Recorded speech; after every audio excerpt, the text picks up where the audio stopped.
Good morning, everyone. This is Zoology on January 29th. I'm Mr. Sheridan. I hope everybody's having a great day. So what we are going to do today is we are going to run through a presentation on how to put together a resume. For those of you who are upperclassmen, I imagine that you have either put together a resume before, or you've done that for another class, or you've basically put all that information together on scholarship, applications, on job applications, and that sort of thing. What we want to do today is give you a couple of added skills in order to make your resumes better. So when we get to the end of this unit, you are going to be responsible for putting together a pile of information that is in a portfolio that you will be able to use as you are applying for jobs or scholarships, or if you're applying to colleges still. All of these sorts of things. If you are an underclassman, this is something that you can hang on to, that you can build on as you go through your career here in high school. So let's get right into this. I am going to do this as a little bit on fast forward. I'm not going to stop and give you an opportunity to fill out every single blank. For those of you who haven't seen, if you go into your Google Classroom, you'll see that assignment number 49 is how to write a resume. There is a student guided notes section. You should be trying to fill this out as we go. If I go a little bit too fast, then you can go back and you can fill that stuff out, but that will guide you through what it is that we are going to cover today. So if you have that open, we are going to get started here today. So we're only going to do about half of this presentation because, as you can tell by the title, this presentation is going to cover both resumes and interviewing for jobs. We'll get to interviewing later. Today, we're going to focus on what a resume is, why it's important, and how to make a good one. So we're going to try to give you some skills to help with that. So our lesson outcomes today, we are going to try to understand the components and characteristics of a well-designed resume. That's exactly what we are going to try to do today. You need to know what a resume is, and you need to know what a career objective is. We're going to go through those things. You will have a career objective on your resume. So here's a quick recap. Okay, there is a national shortage of college graduates entering the ag industry. So the reason that we're talking about jobs in the agricultural industry is because there is a shortage of people who are applying for them that are qualified. So that's why we went into our Ag Explorer website over this last week, so that you have a resource there, and that will be there for you so that you can go through and find jobs that are interesting to you and find jobs that people are looking for well-qualified people, so that you can figure out exactly what type of education and background you need in order to apply for those jobs. What is a resume? So we're going to start with our definition here, and this is where you're going to start to fill in some blanks on your worksheet if you're following along, which you should be. So a resume is a brief document. That's a key word in here, is the word brief. Is a brief document of a person's education, background, qualifications, previous experience, and skills, and it is most often used to secure new employment. So most of the time you're going to use your resume as a way of getting a new job. It's a way of telling people in a very short, abbreviated way what it is that you've done, why you're qualified for the position that they're hiring for. So your resume is the most important, powerful tool you have during a job interview, and it can make or break your job application. So we're going to learn how to put together really good resumes because it's important. So your resume should include your contact information. It should include your career objective, particularly if you are applying for a specific job. We're going to talk about exactly what you're trying to do with that interview, what your education has been and what your professional experience has been. And then you can also put some of your skills and references in there. Mostly that will come if, especially for those of you who don't have a ton of things under your under your education and professional experience. As you have more jobs, as you get to be, an old man like me, you'll get more professional experience, which will take the place of some of your skills and references, because that professional experience, it tells that person what experience and skills you already have because you've been doing that job. So what makes a good resume? We're going to talk about 5 basic rules. And on your worksheet, there's a place to follow along with all of these things. So here we go. Number 1, Basic rule number one, summarize your unique value. What sets you apart and makes you the best fit? Sometimes this can be uncomfortable for some people. Sometimes there's people who are really, really good at bragging about themselves. If it makes you uncomfortable, this is the one time that you need to break through that and do the very best you can to make yourself sound like a rock star, because most of you are. And the way that you conduct your resume, the way you write your resume can really make you stand out from other people. I mean, when you are interviewing or you're applying for a job that 15 or 20 or 30 other people are interviewing for, you've got to figure out a way to make yourself stand out so that you can, number one, get an interview and and let that person know that you're the right person for the job. You need to communicate with confidence. You need to be confident in sharing what you've accomplished and the differences that you've made. This is not a situation where you need to be incredibly humble and where you need to, let them figure out what you've done. I put my references down, that they're going to call those people and those people will brag about me. That's not how this works, people. You have to be able to, in a confident way, be able to describe what it is that you've done and why you've made a difference where you've been before. And for those of you right now who are applying for jobs, if you've only been in high school, you haven't had a lot of other job experiences, you're going to have to use the experiences that you have, the positions that you've held in different clubs and in other organizations to be able to, for lack of a better word, brag about yourself and talk about the things that you've done that can make a difference. You need to watch your language and spelling. You need to be using appropriate language. And that can mean, that's not, just don't use swear words. That's kind of a given.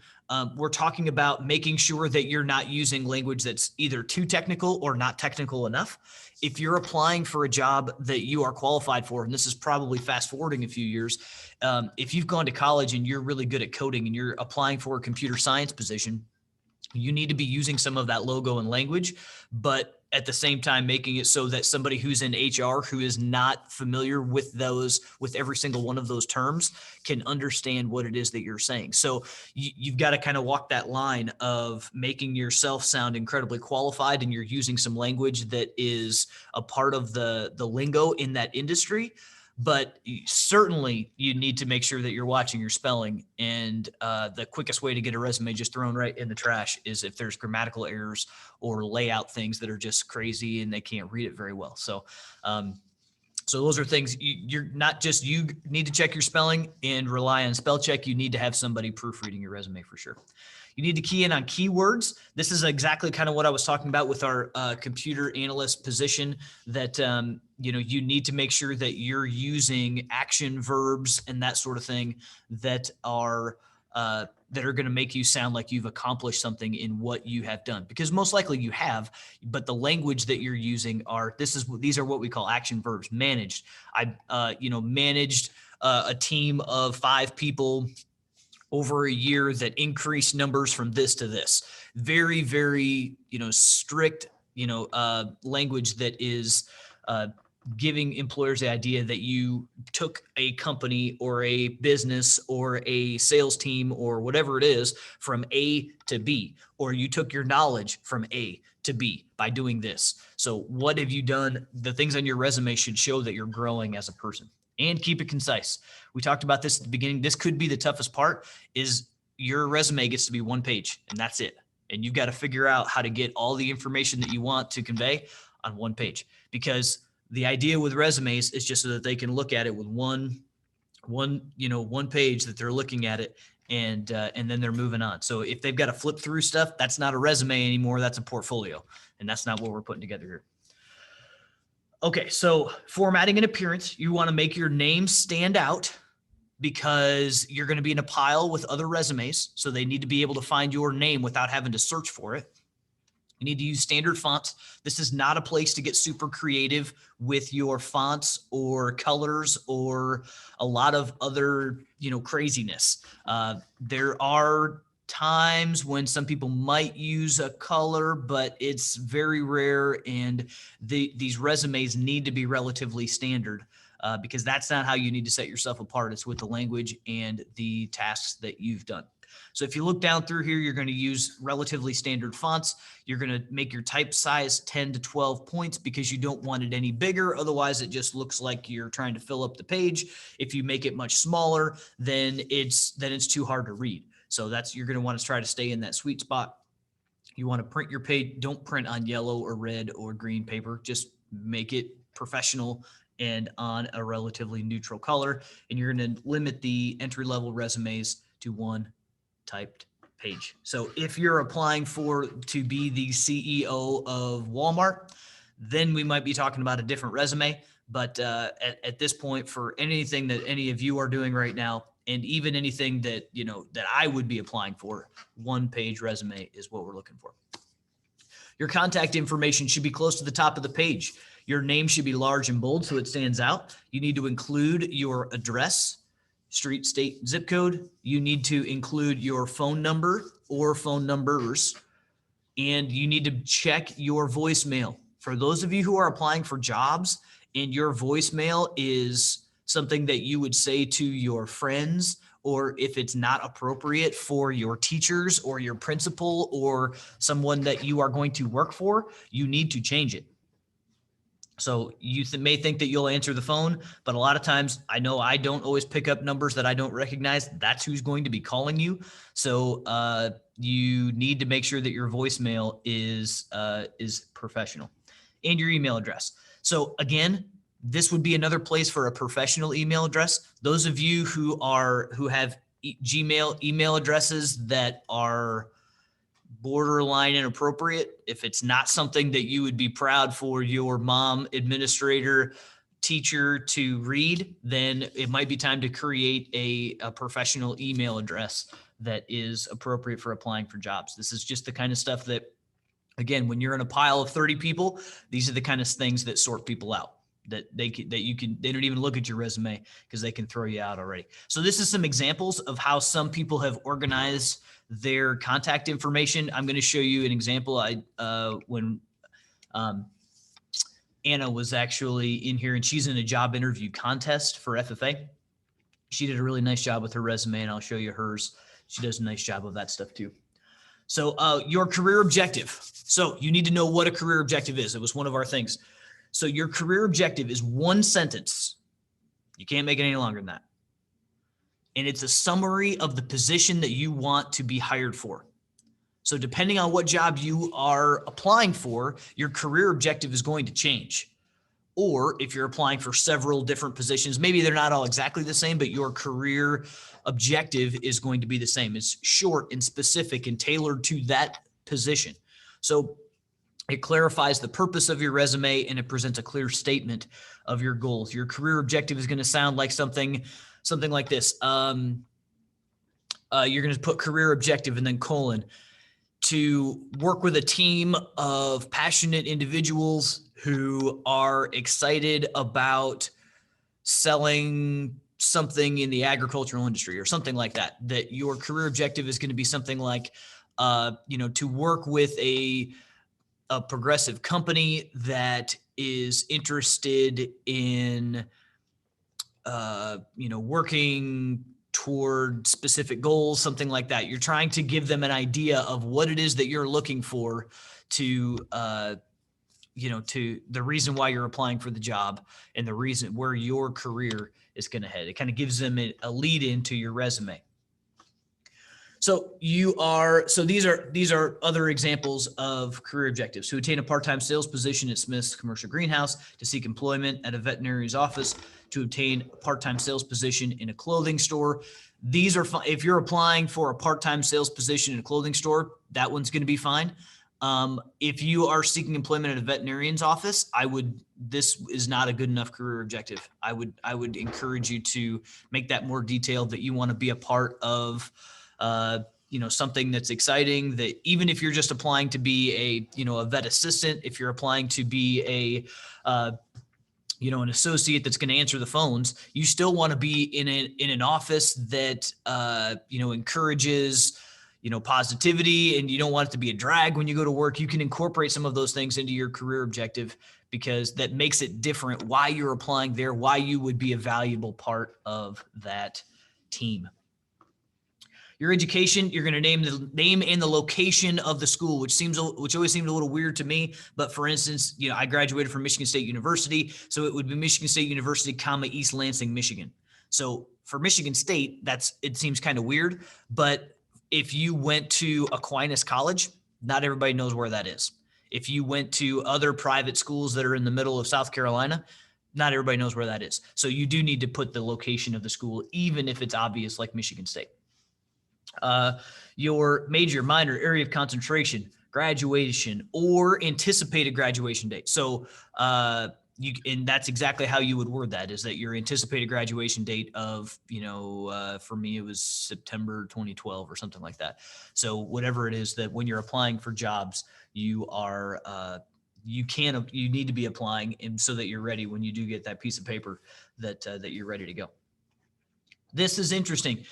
You can list your GPA, but you don't have to. If your GPA isn't as good as you want it to be, you don't have to put it on there. This is your piece of paper that you're trying to get the job. So if you've got a 2.5, that's fine. You're doing fine. You're on track to graduate, all that good stuff, but you don't have to put it on your resume. Just, you're going to put down some of the classes that you've taken, some of the clubs you've been a part of, some of the other roles that you've had. You don't have to include it. If it's high, absolutely, you should put it on there. And then you're going to put those other details in there that we just talked about.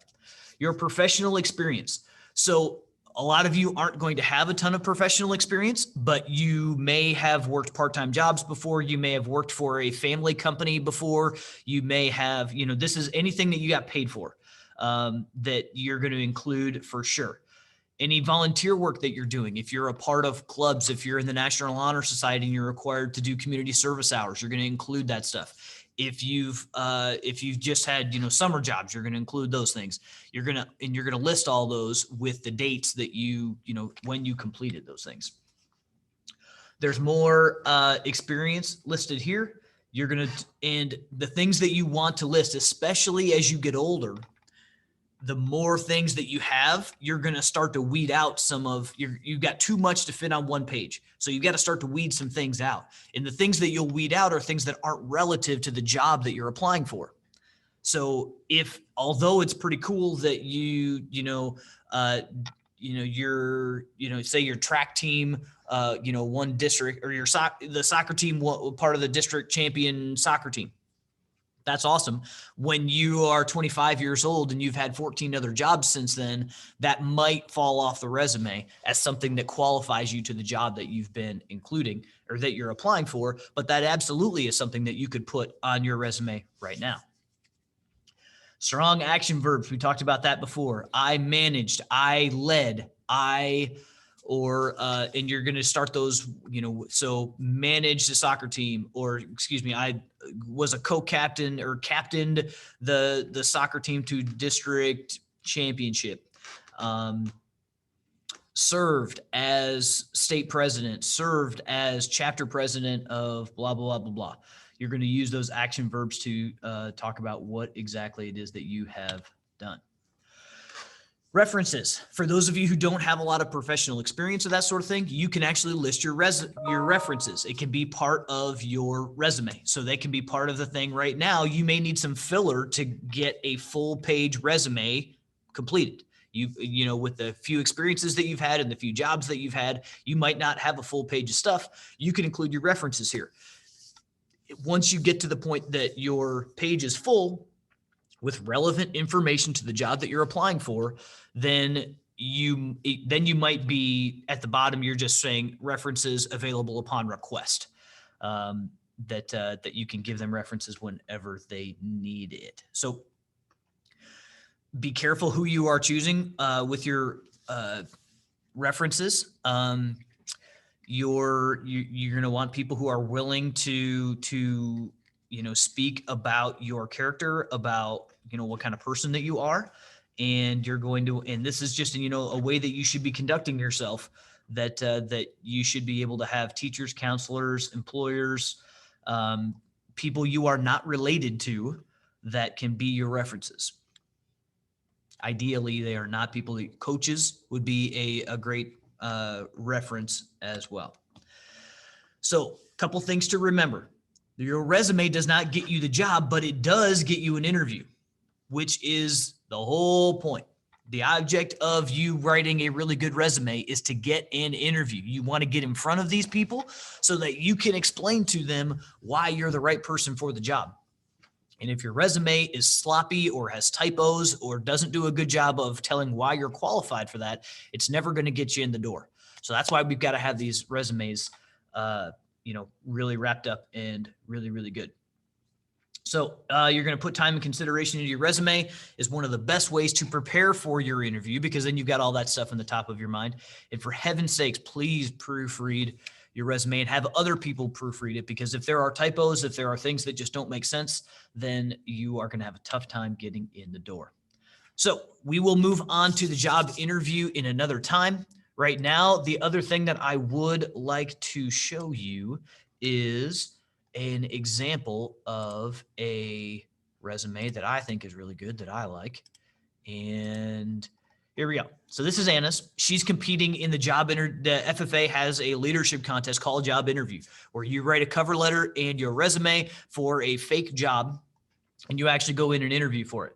So this is what we're talking about, highlighting your name at the top so it's really bold and right out in front. She's got all of her contact information over here with appropriate email addresses and a personal email address. She's got a career objective here that she's going to work as a show string manager with leading dairy farms to help promote and exhibit cattle at premier shows across the country.